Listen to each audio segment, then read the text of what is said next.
Olá, nós vamos mergulhar de cabeça numa questão que parece muito simples, mas que, na verdade, é um dos maiores quebra-cabeças da biologia há séculos. A pergunta central é essa: o que é uma espécie? Parece até coisa de prova de ciências da escola, não é? Mas a verdade é que não existe uma única resposta para isso. E é por aí que vamos seguir. Vamos entender por que um dos conceitos mais básicos da ciência é, na realidade, um dos mais complexos e cheios de debate. Então, para a gente começar a desenrolar esse nó, vamos dar uma olhada na tentativa mais famosa de resolver o problema. É uma definição que muita gente já ouviu, mas que, como vamos ver, começou a apresentar alguns problemas bem rápido. Foi o biólogo Ernst Mayr que propôs o famoso conceito biológico de espécie. A ideia é bem direta. O ponto-chave é o isolamento reprodutivo. Funciona assim: se dois organismos podem cruzar na natureza e ter filhotes que também são férteis, então eles pertencem à mesma espécie. Se não podem, são de espécies diferentes. Parece uma solução perfeita, não é mesmo? Pois é. Mas é aqui que a complexidade do mundo natural começa a desafiar essa definição tão arrumada. E as bactérias, que se reproduzem sozinhas, como ficam nessa história? E os híbridos, como a mula ou diversas plantas que cruzam entre si com frequência? E como classificar uma planária que se regenera a partir de um pedaço? E, claro, o grande desafio: como saber se dois dinossauros que hoje são apenas fósseis podiam acasalar? De repente, o conceito biológico, por mais influente que seja, acaba deixando muitas formas de vida de fora. Exatamente por causa de todas essas limitações, os cientistas perceberam que precisavam de outras maneiras de pensar. A falha de um conceito único em dar conta de tudo abriu as portas para uma verdadeira explosão de outras abordagens. Vamos começar pela abordagem mais antiga e talvez a mais intuitiva. É o conceito morfológico. Basicamente, a lógica é: se dois organismos se parecem, são da mesma espécie. É o que usamos no nosso dia a dia e é uma ferramenta essencial para os paleontólogos, que trabalham principalmente com a forma dos ossos. E aqui vamos bem o dilema. O ponto forte do conceito morfológico é que ele é super versátil, mas a limitação é enorme. Pense na variação entre as raças de cachorros. São todos da mesma espécie. E o contrário também acontece. Existem as chamadas de espécies crípticas, que são animais que parecem idênticos, mas são geneticamente distintos e não conseguem cruzar. A aparência, como se vê, pode enganar. Agora, vamos mudar a pergunta. Com o conceito ecológico de Leigh Van Valen, a questão não é mais quem pode cruzar com quem, mas sim qual é o papel desse organismo no seu ambiente. A espécie aqui é definida por sua profissão na natureza, seu nicho. Duas populações podem até conseguir cruzar, mas se exploram um ambiente de maneiras totalmente diferentes, poderiam ser consideradas espécies distintas. E que tal adicionar a dimensão do tempo na conversa? Foi o que fez George Gaylord Simpson com o conceito evolutivo. Aqui, uma espécie é vista como uma linhagem contínua através da história. É uma única trajetória, desde seu surgimento até sua extinção, separada de outras trajetórias. É uma visão muito poderosa, que traz a dimensão histórica da vida para o centro do debate. Só que na prática é bem difícil de aplicar. Por exemplo, como se define objetivamente essa identidade histórica apenas olhando fósseis? Muitas vezes, o registro fóssil parece mostrar mudanças abruptas, verdadeiros saltos, que dificultam traçar uma linha contínua.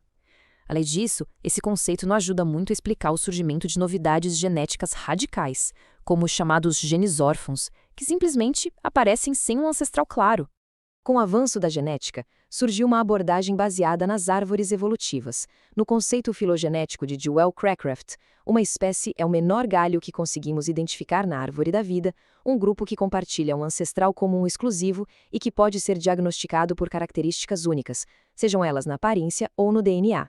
O foco na ancestralidade é muito preciso, mas cria um problema em potencial, a chamada inflação de espécies. Se qualquer pequena população isolada desenvolve uma única mutação que a diferencie, ela poderia, em tese, ser classificada como uma nova espécie. Isso poderia levar a uma fragmentação tão grande que talvez não refletisse mais a realidade biológica. E tudo isso que vimos até agora é apenas a ponta do iceberg. A verdadeira dimensão do problema fica bem clara quando olhamos para a quantidade de conceitos que já foram propostos. Sim, não estamos falando de 2 ou 5 conceitos. A comunidade científica reconhece algo entre 25 e 30 conceitos de espécie diferentes. Pensem nisso, quase 30 maneiras distintas de definir a unidade mais básica da biologia. Esse número, por si só, já revela a profundidade do desafio. Essa tabela mostra só uma parte dessa lista. Não é preciso entender os detalhes de cada um, mas só de observar a variedade de nomes já dá para ter uma ideia da situação. Conceito de coesão, conceito de reconhecimento, conceito renigiano, monofilético, genotípico, cada um deles foca em um aspecto diferente do que significa ser uma linhagem distinta. Fica claro que não foi por falta de tentativas que a biologia não chegou a um consenso. E como se não bastassem as definições, o próprio mundo natural e alguns debates filosóficos mais profundos tornam a questão ainda mais complexa. A natureza, ao que parece, não gosta muito de se encaixar em caixas bem definidas. As espécies em anel são um exemplo clássico disso. Imaginem uma cadeia de populações ao redor de uma barreira, como uma montanha. Cada população consegue cruzar com a sua vizinha, mas as duas populações que ficam nas pontas do anel não conseguem mais cruzar entre si. E aí, onde traçamos a linha que divide as espécies? É um gradiente contínuo, não uma fronteira nítida. Essa complexidade levou a reflexões filosóficas. David L. Ho, por exemplo, propôs uma mudança radical de perspectiva. Ele argumentou que uma espécie não é uma categoria abstrata como cadeira, definida por propriedades. Para ele, uma espécie é um indivíduo, uma entidade única, gigantesca, espalhada no espaço e no tempo, com um começo, um meio e um fim. Não se define a biografia de uma pessoa, se descreve. Talvez o mesmo valha para as espécies. Tentando unificar as coisas, Kevin de Queiroz sugeriu que talvez todos os biólogos concordem com a ideia fundamental: espécies são linhagens evoluindo separadamente. A discordância, então, não seria sobre o que as espécies são, mas sobre qual é o melhor critério para identificar quando uma linhagem se tornou separada. Isolamento reprodutivo, diferenças ecológicas, distinções genéticas seriam todos sintomas dessa separação. E é aqui que as coisas ficam interessantes. Vamos ver agora como a perspectiva evolutiva dominante não encara essa falta de definição como um problema. Muito pelo contrário, ela transforma em uma de suas principais evidências. Para biólogos evolucionistas como Ernst Mayr, essa ambiguidade não é um defeito do nosso conhecimento, mas um reflexo da realidade. A ideia é que espécies não são categorias fixas, imutáveis. Elas são populações em constante mudança com uma história. Portanto, essa indefinição seria a própria prova da natureza dinâmica da vida. E aí, fenômenos como a hibridização, que é o cruzamento entre espécies consideradas diferentes, ou as chamadas espécies em anel, são vistos como a confirmação dessa ideia. Seriam como fotografias do processo evolutivo em ação, refletindo o acúmulo gradual de mudanças ao longo do tempo, exatamente como o gradualismo neodarwiniano propõe. E aqui chegamos ao cerne da questão. De um lado, a visão evolutiva diz que a indefinição é a prova da natureza fluida da vida. Mas do outro lado surge uma crítica fundamental. Se não existe um critério estável para definir o que é uma espécie, como é possível falar na evolução das espécies? Como se pode descrever a transformação de algo que nem sequer se consegue definir consistentemente? Essa pergunta nos leva diretamente ao primeiro grande desafio empírico, que vem das estruturas físicas dos organismos, aquilo que podemos observar e comparar. Aqui entra a perspectiva do design inteligente. O argumento central é que, enquanto a teoria evolutiva sugere uma continuidade, uma mudança potencialmente ilimitada, as evidências empíricas parecem apontar para o oposto, limites claros e persistentes na biologia. Este argumento se baseia em 3 observações. Primeiro, a morfologia comparada mostra descontinuidades, ou seja, saltos bem definidos entre os grandes grupos de seres vivos, não um gradiente suave. Segundo, a variação que vemos dentro de uma mesma espécie parece apenas modificar ou até eliminar informação genética que já existe, mas não criar informação genuinamente nova. E terceiro, quando ocorrem mudanças muito drásticas, elas quase sempre se mostram prejudiciais para o organismo. Agora, se sairmos da morfologia e mergulharmos no nível molecular e nos experimentos de laboratório, o debate se torna ainda mais acirrado. Um ponto-chave aqui são os chamados genes órfãos. São sequências de DNA que aparecem em uma linhagem específica, mas não têm equivalentes em outras linhagens, nem mesmo naquelas consideradas evolutivamente próximas. É como se tivessem surgido do nada. Por isso também são chamados de genes de novo. E os críticos apontam para um raciocínio que parece circular. As explicações de como esses genes surgiram, como por duplicação e divergência de genes antigos, se baseiam em reconstruções filogenéticas, que já assumem a evolução como premissa.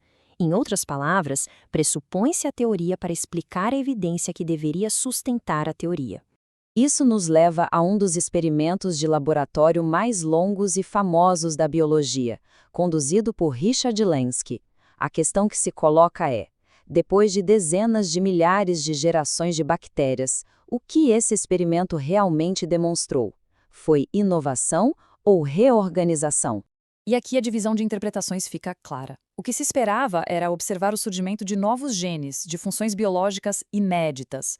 O que se observou na prática foram mudanças adaptativas que ocorreram em grande parte através da quebra ou modificação de sistemas genéticos que já existiam. Foi uma reorganização funcional, uma adaptação dentro de limites pré-existentes, não a criação de informação estrutural genuinamente nova. Diante desses desafios, tanto morfológicos quanto moleculares, surge então uma proposta de interpretação alternativa. A lógica aqui parte da observação empírica dos limites na natureza. A partir disso, levanta-se a hipótese de que as formas biológicas possuem um potencial de variabilidade que é definido, não infinito.